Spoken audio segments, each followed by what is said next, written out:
O Expresso Futuro veio para Vitália, uma comunidade de pessoas que querem viver para sempre.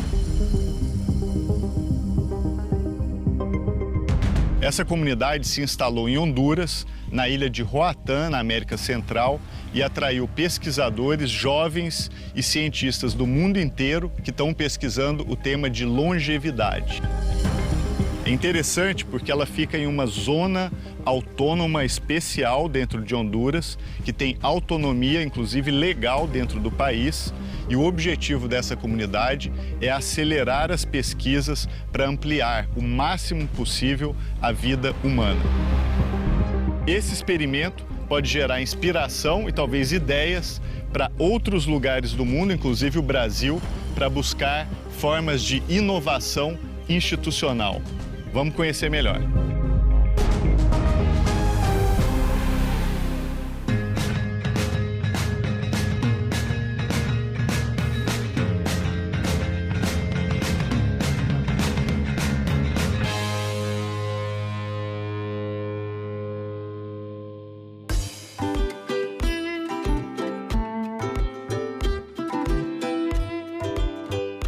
Dia 2 aqui na comunidade de Vitália, e a gente vai agora fazer atividades esportivas.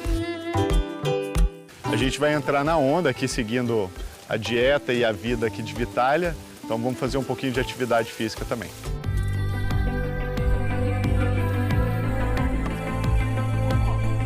Uma das coisas que eu achei interessantes é que o pessoal aqui segue o que fala. Então tem uma busca de longevidade, a gente sabe que fazer exercícios prolonga a saúde. Então tem gente que nada, inclusive nada 4 quilômetros para dentro dos atols aqui. Tem gente que faz jiu-jitsu, tem gente que joga tênis, tem gente que mergulha. Então é uma comunidade ativa. É aquela ideia de que corpo e mente estão integrados. E, obviamente, fazer atividade física ajuda em tudo, né? Combater estresse e tantas outras coisas.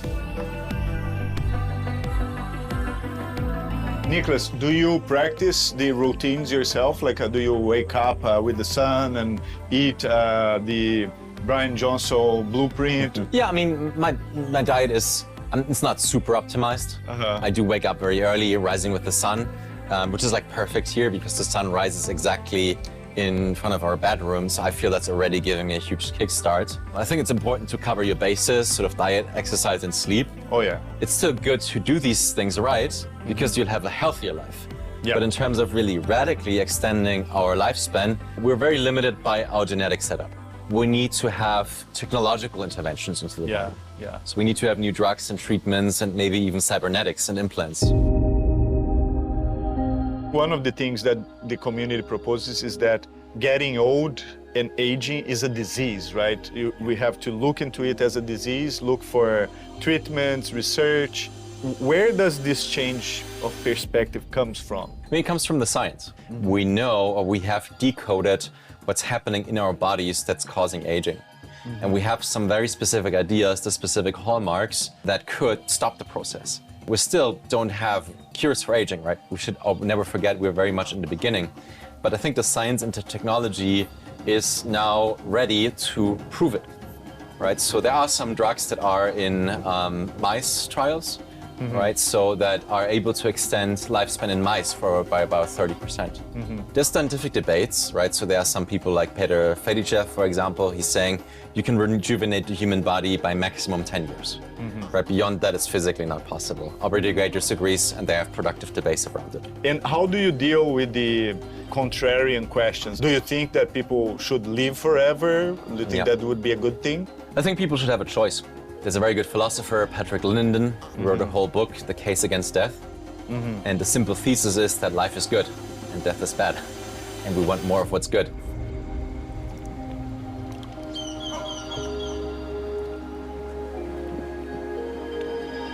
So you can really think through that question. We have an aversion to it, and people have an initial skeptical reaction to it because we need to deal with the reality.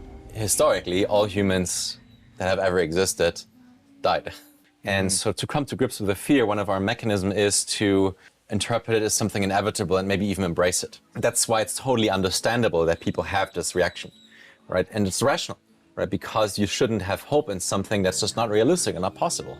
And the way I think we need to succeed as a movement is not by trying to convince people through words, but show them, don't tell them.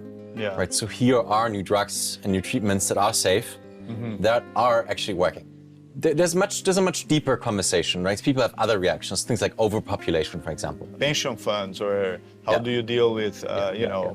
It's no question that our society and our institutions right now would not be adapted. Yeah. But at the same time, we need to change something. And almost every society in the world is on the trajectory to have declining birth rates and below replacement fertility rates. True. So that longevity could be a solution.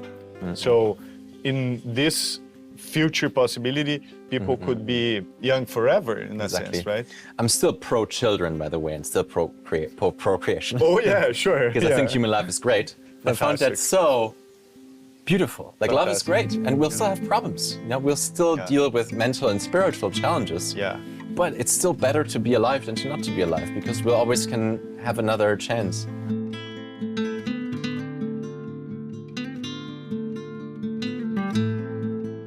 We are living in a moment in which people are complaining of being alone, and there's like a lot of loss of faith and loss of community, and people are being atomized maybe by social networks.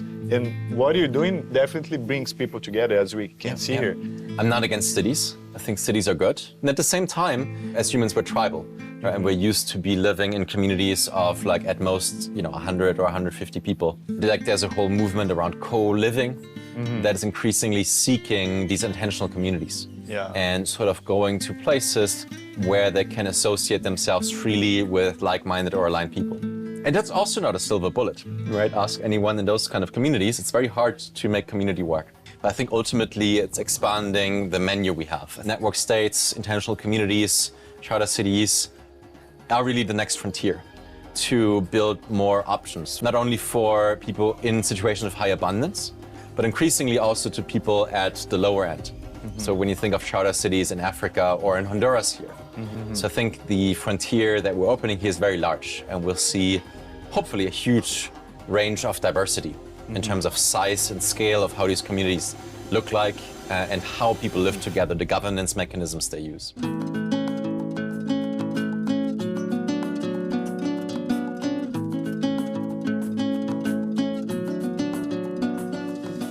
É interessante porque o projeto aqui, ele trata de várias coisas sobre as quais a gente tem dúvidas. Então, por exemplo, implante de chip, terapias genéticas, uso de dados para medir tudo que acontece no seu corpo. Essas são tecnologias novas. Sobre isso, eu acho que a gente tem dúvidas. Mas tem uma parte do projeto aqui que eu acho que dá para a gente ter certezas. E essa parte é a parte de ter um estilo de vida mais saudável. Agora, é importante a gente lembrar que esse hábito saudável, ter isso no mundo de hoje é muito difícil. Não é uma coisa fácil, né? Porque a gente tem uma questão de dinheiro. Você ter um estilo de vida como esse não é barato. A gente sabe que hoje é mais barato você comer comida industrializada do que comer comida natural. Então, é difícil. Esse estilo de vida simplesmente pode ser inacessível, pode ser impossível de ser alcançado, né? Então, isso também dificulta a construção de um hábito saudável.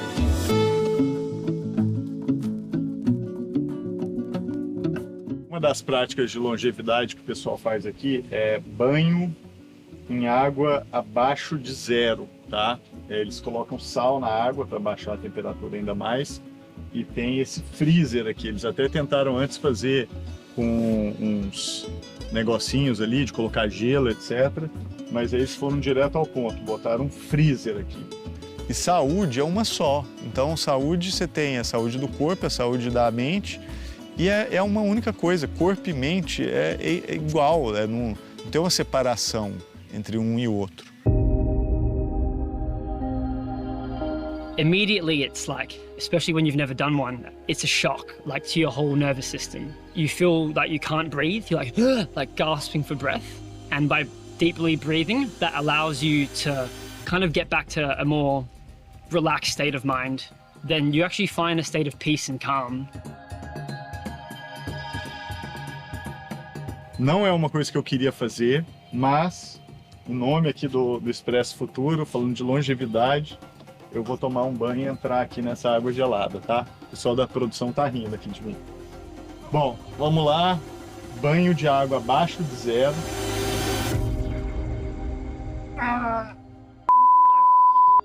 Aff, Maria! Pelo amor de Deus!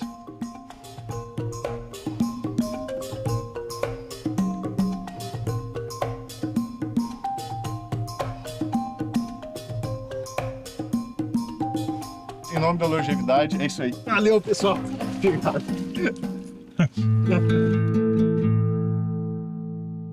So I've been traveling around the world, kind of going to different co-living spaces, communities, ones that are super like yogic and regenerative co-living farms, you know, permaculture, but also like Vitália, like the focus on biotech and longevity and really just extending human health span. It's a pretty mind-blowing concept. I still have reservations about that and making sure that you live with purpose and that you live to serve others and the planet and the people in the communities as well, not just for yourself. But I also do think that the scientists are going to keep building this no matter what, and they are convicted and they are like hustling, and that is just a beautiful thing to witness. I think that's kind of that duality that is really hard to do, like the ultra scientific mind, but also the really spiritual, like open, creative, artistic mind. Like that's art and science seem to go at ends, but I actually don't believe they are. It's like a false dichotomy. They can be stacked on top of each other, where you can appreciate both the art and science of the planet that we live in. And so when I see a DNA strand, that to me is art, not just science. When I see like how beautiful like our ecology and biology is, that's obviously, you know, the science of ecology, but it's also just like a movie unfolding in front of my eyes, like an art piece.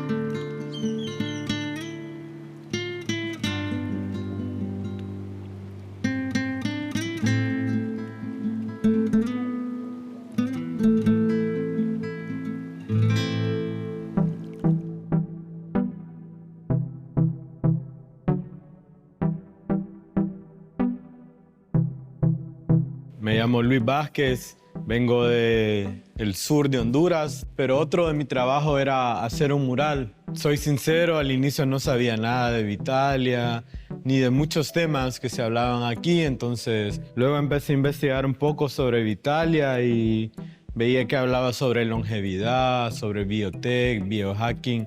Dentro de la misma investigación pude descubrir que el arte es una de las cosas que ayuda a que tengamos más longevidad o más vida.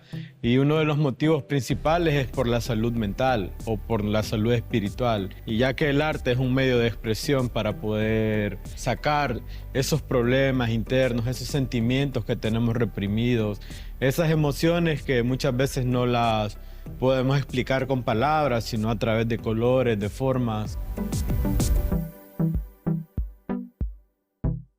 El tema de biotech, biohacking, cripto, Startup City estaba en cero, no sabía nada.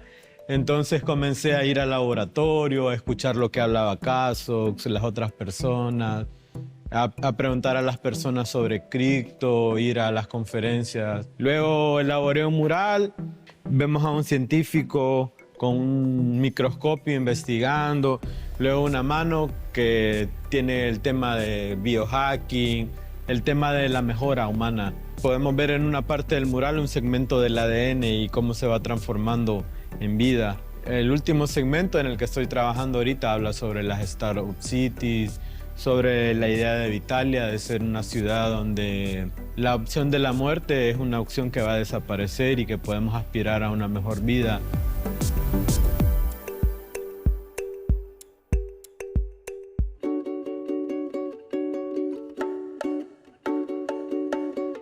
Uma das razões que essa ilha está sendo muito procurada é porque é muito bonita. Então tem lugar aqui que é de mergulho, que é muito bom, tem uns atolls que são gigantescos. Pelo que eu li, é o segundo maior atol do mundo. Então tem muita vida marinha aqui. Além de tudo, é próximo dos Estados Unidos, então tem muito turismo, né, que vem de lá. E isso, obviamente, traz dinheiro, traz desenvolvimento. Até a escola montessoriana tem aqui.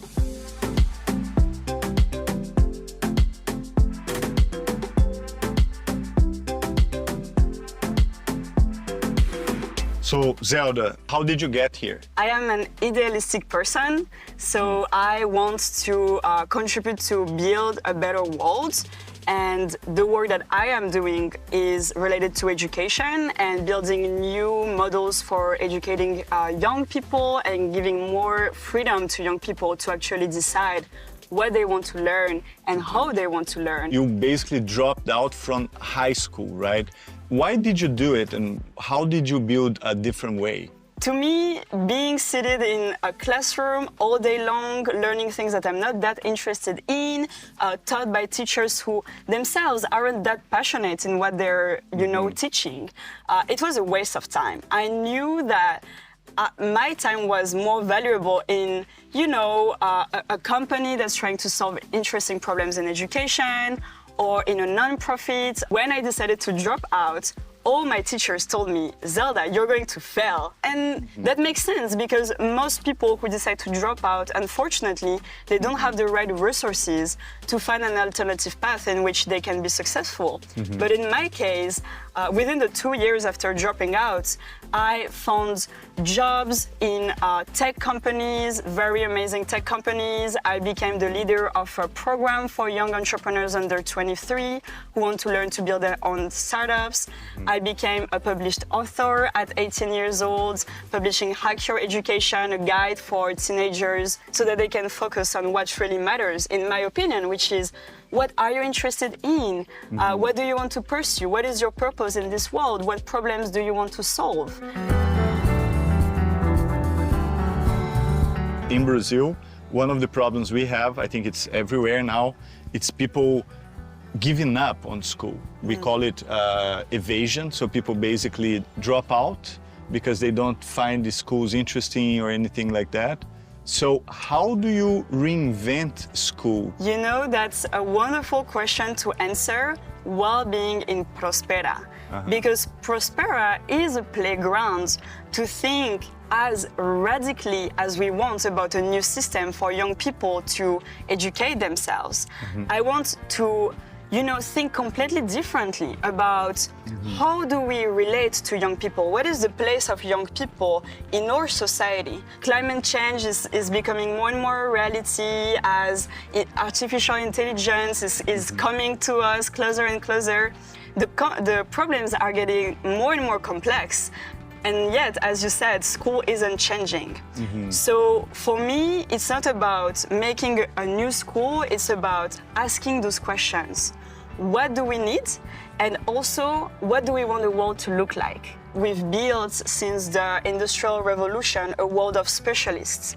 Everyone has its own little field, and we're not really allowed to, get out of the beaten path and try other things. But I really believe in polymathy.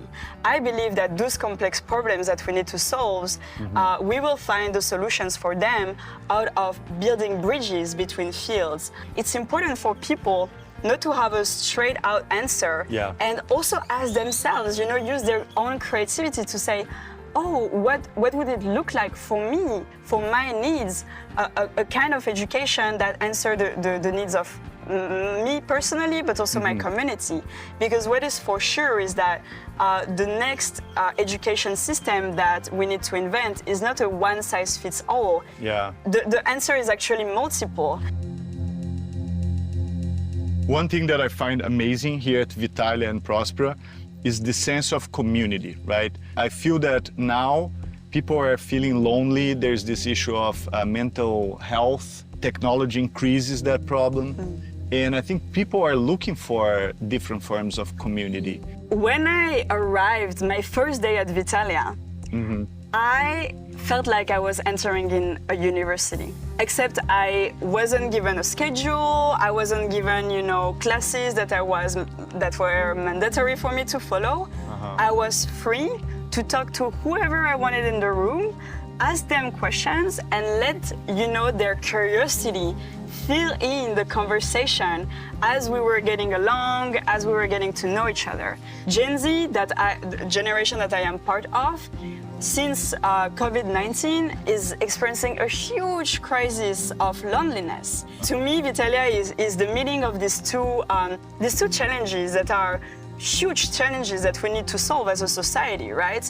We need to find ways to build new communities, and we need to find ways to educate people for the real world, for the real problems out there. So when do we get your book translated into Portuguese? Come on. I will work on that, okay, yes. Let's help.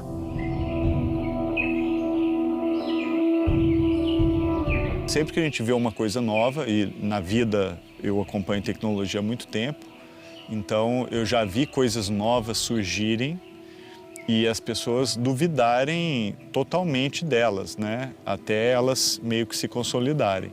Um exemplo mesmo é Bitcoin. Quando eu vi a primeira vez, estava na Universidade de Princeton e era 2010 ainda. E quando eu voltei ao Brasil, falei disso, as pessoas davam risada, né? Achavam piada. Olha só, Bitcoin, essa moeda virtual hoje vale $4, né? Neste dia de hoje, o Bitcoin vale $67 mil uma moeda. Então, naquela época, era piada, era uma coisa assim, isso aqui não vai dar em nada e tal. E hoje você tem grandes fundos de investimento investindo nisso por meio de ETFs e outros instrumentos e muito dinheiro entrando nesse mercado. Então, quando a gente olha, né, a estrutura de Próspera, Vitália, a gente, claro que se pergunta se tem futuro, né? Se vai dar certo, o que vai acontecer. E eu acho que essa pergunta é legítima.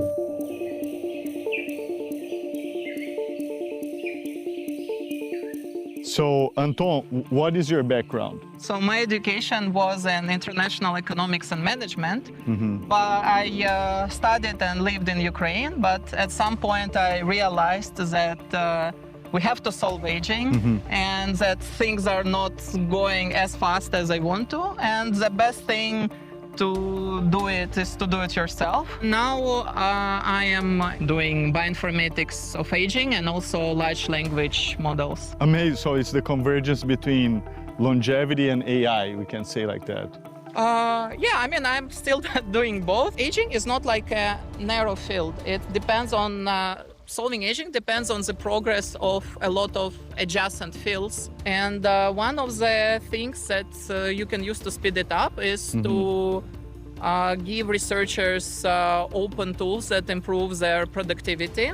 And one of the projects I'm working on is Longevity Genie, is AI, open source AI assistant for aging research that knows biological data sets and papers. Wow. What I believe is what really missing in biotech is open ways to go forward, because most of the cases you have too many like proprietary closed source solution. Yeah. We need some open platform to move further, where everybody can contribute, because it's solving aging that is important, not just making some money. And you think that open source, which I really like, is helpful for longevity research, genomics? Yes, I believe that's what is needed. There is some power that we can unleash if we go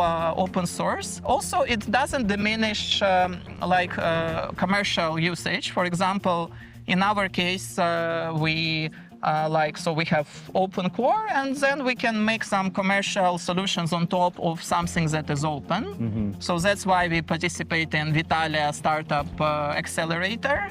And we've seen like how things can go really fast when Facebook open sourced its Llama large language model. Like a huge amount of interesting developments appeared, because people have all over, like there's a huge potential, huge many ideas all over the world, including LATAM, that people can contribute if they can just play with it. And if you keep it closed, you may not even notice what is possible biased by your company strategy. Yeah, fantastic. I'm a big enthusiast of the open source AI models as well. Anton, congrats on the great work. Thank you. And should we take a little bit of swimming now? Yeah, I think it's pretty good for longevity. I agree. Let's make it happen then. Okay.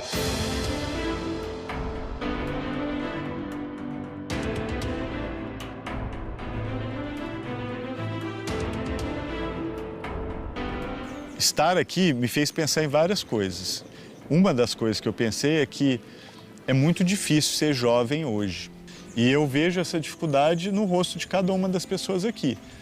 Você está sob pressões enormes, você tem um mundo em que a tecnologia ela nos isola, ela nos faz sentir cada vez mais sozinhos. As taxas de solidão nunca foram tão altas. Então, eu acho que muita gente hoje, essas pessoas perdem, né, o sentido e elas vão buscar reinventar a ideia de comunidade. So this is like a very small scale experiment that if we succeed, it's a proof that we can do things differently in terms of education, governance, medicine, science, so many different fields, if not all fields, all areas that make a society what it is.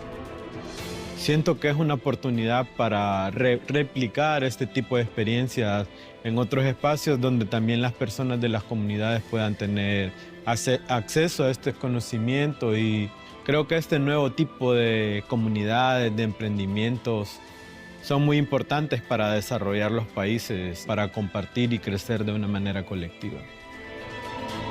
There probably is no other time than this time on Earth where network states and startup cities can form.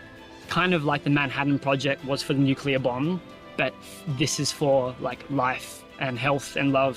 It's like a mega trend, you can say, like the next stage in civilization, perhaps, from the nation state to like the network state.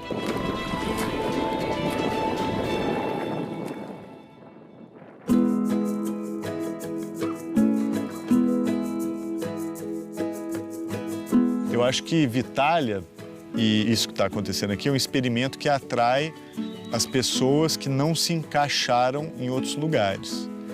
Essas pessoas são responsáveis por boa parte das inovações que a gente vive hoje. Você ser um misfit, né, uma pessoa que não se encaixou em lugar nenhum, ao construir algo como Vitália, isso dá um sentido para a vida das pessoas. Elas podem estar vindo aqui com histórias pessoais, às vezes, muito difíceis, de família, de país, geopolítica e assim por diante.